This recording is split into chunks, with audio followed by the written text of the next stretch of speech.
아빠 나 가끔 그런 질문을 받거든요. 어떤 사람들은 기도를 할 때 그냥 자기만 얘기하는 것 같고 교제라는 것이 주고받는 것인데 혼자만 하나님께 드리고 있으니까 이게 기도를 하는 건지 혼자 주저리 하는 건지 헷갈린다는 거야. 그러니까 어떻게? 그 임재의 개념이 없어서 그래. 임재의 개념이 뭐야? 지금 너나 나 같은 거 그리고 또 우리나라 많은 사람들이 하나님과 교제하는 사람들이 있거든.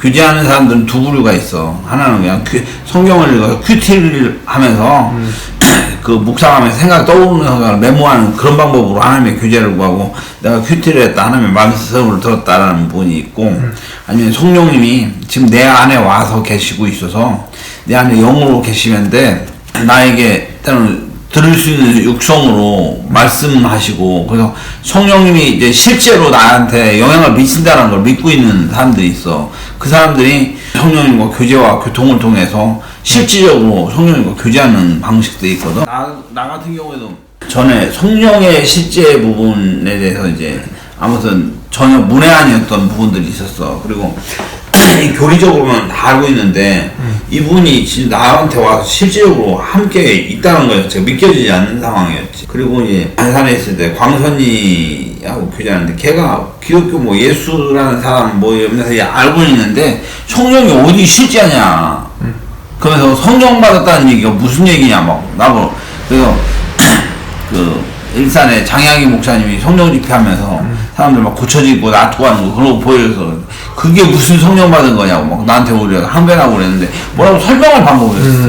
어느 날 내가 이제 영적인 세계를 기도하면서 성령님이 나한테 실제로 와 있어서 나한테 말씀도 하시고 얘기도 하신다는 이런 것들을 내가 깨닫기 시작했지. 그러면서 나에게 이제 말씀하시는 성령님 이런 걸 경험하고 성령님이 이제 실조라는 거 하고 들어와서 나한테 말씀하시는 이런 개념들이 이제 이해가 되면서 기도하고 하다 보면 그래서 전에는 집회를 하러 갔었어.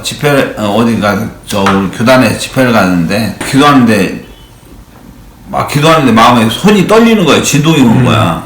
그래서 그걸 갖다 성령님이 나에게 지금 계시다는 임재로 받아들이기 시작했어. 그리고 막 기도하다 보니까 이게 성령께서 나를 강하게 역사하면 할수록 손이 더 많이 떨리는 거야. 진짜로.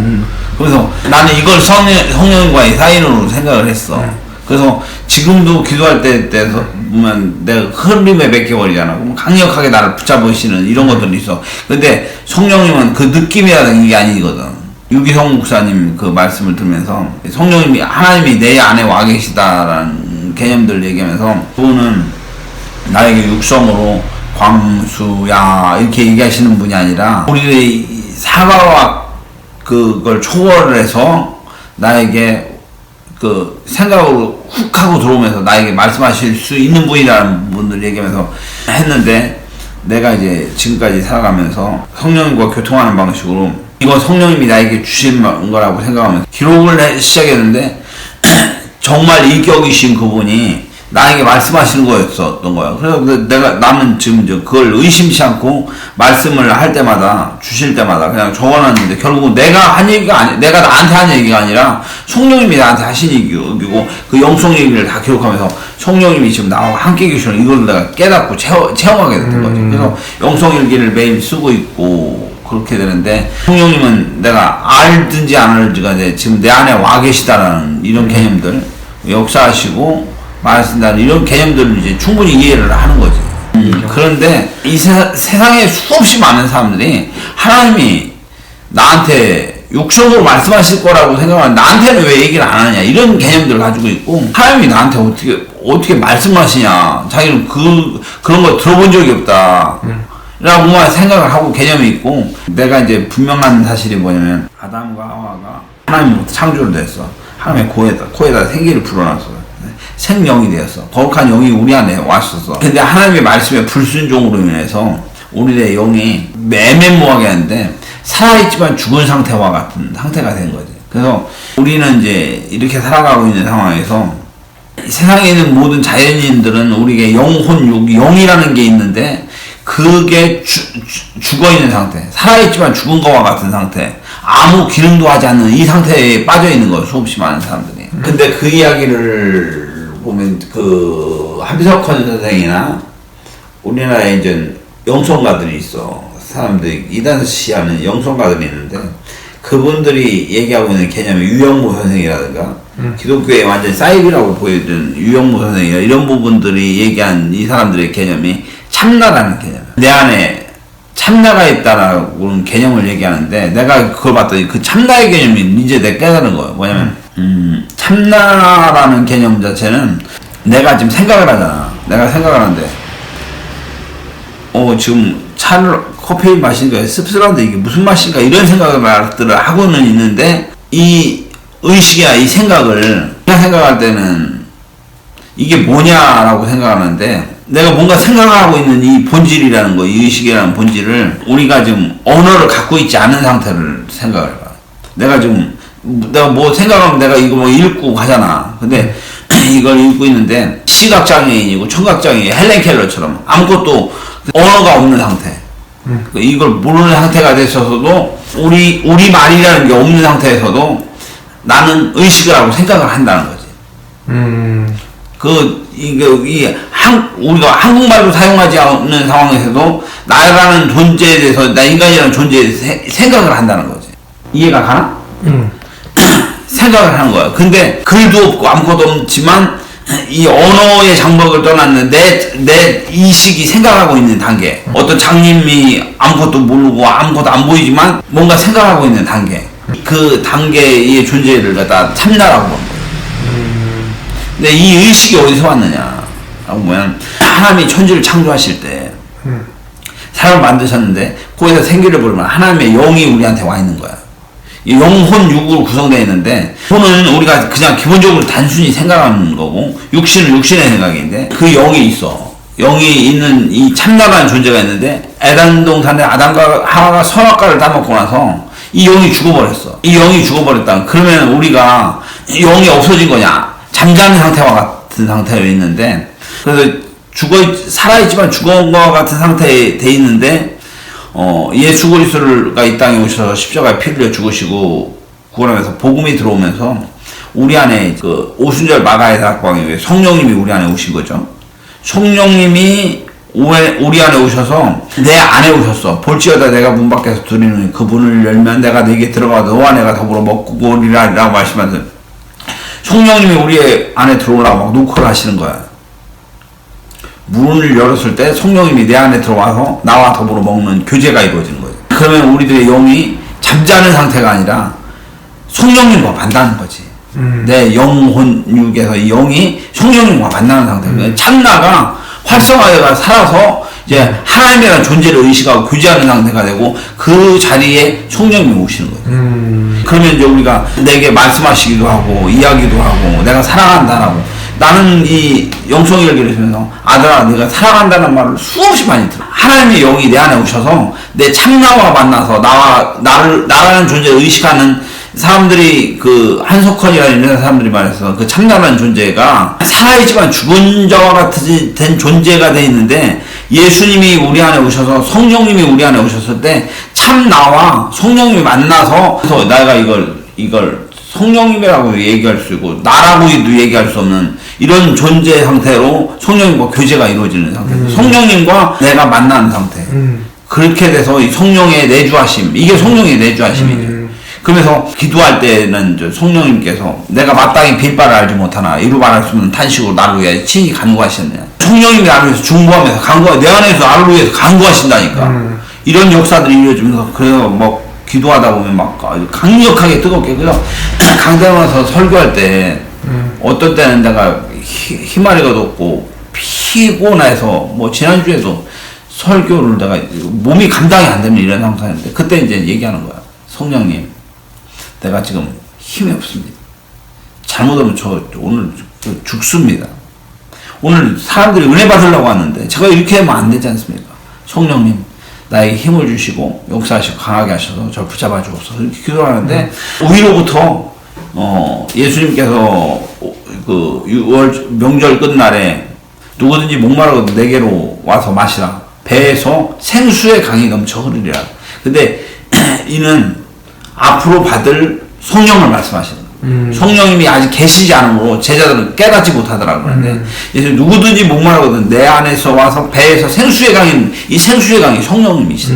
오늘 성령님은 외부로부터 공급되어지는 강력한 분인데 이게 이 세상이 아니라 하늘로부터 공급되어지는 예수 그리스도의 십자가 보혈의 공로를 통해서 타락되었던 우리가 살아나고 우리의 영이 다시 살아나게 하는 실질적인 존재 성령님이 우리 안에 오셔서 내주하고 계시는 정도인데 우리가 강력히 기도하면 성령 할 때 나를 강력하게 만드시는 그 파워, 힘, 다이너마이트, 두나미스라고 그러거든 원어로. 이 두나미스의 강력함으로 통해 나를 갖다가 새롭게 만들어. 이게 내가 이게 힘도 아무것도 없어야 할 사람이 강력한 힘들을 발휘하는 이 성령의 충만함 속에 거하는 거죠. 성령의 내주함 속에서 우리가 이제 자연이었던 우리가 복음이 들어오면 이제 성령님이 실제로 나와 교제하는 내주의 역사, 내주의 역사. 그리고 강력하게 기도했을 때 위로부터 공급해지는 힘, 그 성령님, 그 충만한 상태. 이 상태에서 성령 충만한 상태에서 유지되는 이 상태. 이때는 강력한 교제가 이루어집니다. 성령님이 내주하실 때는 우리가 여러 가지 은은하게 교제되지만 성령이 강력하게 나에게 역사하실 때는 성령님이 나를 이끄시기도 하는 강력한 이런 교제들이 이루어지고 이것이 우리 삶 속에 실질적으로 이루어지는 거지. 덕혜한테 내가 이 느낌을 갖다 참 얘기하기가 힘드는데 좀 해롱해롱하던 사람이 말이 쌩쌩해지는데 성령님이 우리 안에 오셔서 강력하게 역사하시면 우리는 이게 그냥 힘없는 크리스찬이 아니라 정말 충만한 상태의 성령님으로 우리들이 교제할 수 있고 음성을 듣기도 하고 음성을 듣는다는 얘기는 광수야 이렇게 말씀하시는 것이 아니라 나한테 내 생각으로 확 하고 들어오셔서 나를 이끄시는데 이게 성령님이 나한테 말씀하시고 있는데 이걸 알고 믿으면 성령님과 교통의 역사가 일어나는 거지. 어느 정도 답변이 됐어요. 예. 근데 이제 나는 이해가 됐거든요. 예를 들면은 이제 막 신앙을 시작한 사람들한테는 이게 와닿을 수 있을까요? 그 사람한테 내가 얘기하고 싶은 헤레스 헤겐이라는 부분이 어떻게 하면 성령의 인도를 받을 수 있을 것인가라는 책을 쓰시는 헤레스 헤겐이 아주 영성으로 유망하신 부분인데 그분 책을 갖다 읽어보라고 권장을 하고 싶어요. 근데 이 헤레스 헤겐이 신사도 운동이라든가 있죠. 이단 시비들을 많이 하고 있는데 원리로 썼을 때는 그분의 썼던 책이 공감이 되는 거예요. 난 전에는 그 성령의 음성 막 이런 사람들을 갖다가 취급하면서 이단 시비 했었던 부분들이 있는데 지금 성령님이 되게 강력하게 역사하시는 이런 부분들을 갖다가 설명할 수 있는 부분이 성령을 경험했었던 그런 사람들이 활자화시키는 부분들이 있는데 이런 책을 좀 읽어보면 그 느낌을 좀 알 수 있지 않을까라는 생각이 들어요. 그 예수님 하나님께서 그 구약에 끊임없이 내가 너에게 새 영을 부으리니 창조 전부터 성령님께서는 우리 안에 오실 계획을 가지고 계셨어요. 우리에게 그러니까 어떻게 예수 그리스도의 십자가의 사건을 통해서 우리를 구원하시고 그 통로로 사단마귀에게 뺏겼었던 우리를 구원하시기 위해서 성령님이 오신다는 이 개념들을 하나님부터 가지고 계셨는데 성령님은 실제적으로 오늘 이 시간 예수를 믿는 사람들에게 있어 구원을 이루는 우리들에게 있어서 우리를 살리시는 능력과 성령님이 우리 안에 오셔서 우리와 교제하고 교통하는 이 일들이 이제 지금부터 이루어지고 있는데 이걸 정말 깨닫게 하기가 너무나도 힘든데 이런 실질적인 교제가 우리 삶 속에 이루어져야 하는 거지. 나도 이게 너무나도 힘든 게 우리 성도들에게 성령님과 교제하라라고 얘기를 하고 있는데 이걸 전달하기도 그렇고 막 너무너무 답답한 거예요. 아빠 하나 더 묻고 싶은데요. 크리스천들이 신사도 운동을 어떻게 바라보는 것이 가장 좋을까요? 신사도 운동. 신사도 운동은 과한 데가 있어요.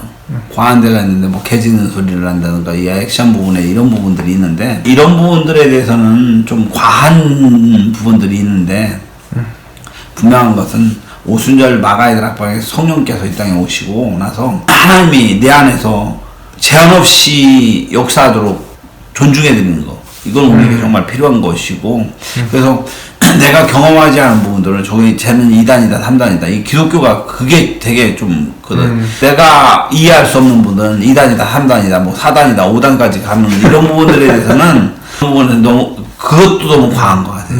신사도 운동의 이분들은 과한 부분들이 있는데 기독교에서 이걸 갖다가 2단이다 3단이다 4단이다 5단이다 치우는 거 그쪽으로 평가해버리는 거 이거 자체도 과한 부분들이 있어서 우리는 성령께서 우리 안에 역사하시는 이런 부분들에 대해서 존중하고 그리고 강렬히 사모하는 마음들은 있어야겠죠. 있어야 하는데 신사동동은 좀 너무 과한 것이 있지 않느냐 그런 생각도 갖고 있어요. 그리고 알겠습니다. 그쪽을 제가 너무 또 저기 하면 또 우리 기독교 대한성결교회에 속해 있는 저기로서 입장이 좀 곤란할 수 있는 부분이 알겠습니다. 있어서 여기까지만 네. 감사합니다. 야, 아무튼 오늘 기도, 하나님과 교제하는 법, 또 그리고 하나님과 교제하는 것이 어떤 원리인지에 대해서 목사님께서 잘 설명해 주셔서 너무 감사했고, 또 그리고 아까 얘기 나왔던 짧게 얘기 나왔던 신사도 운동에 대해서도 조금만 의견을 표명해 주셔서 감사합니다.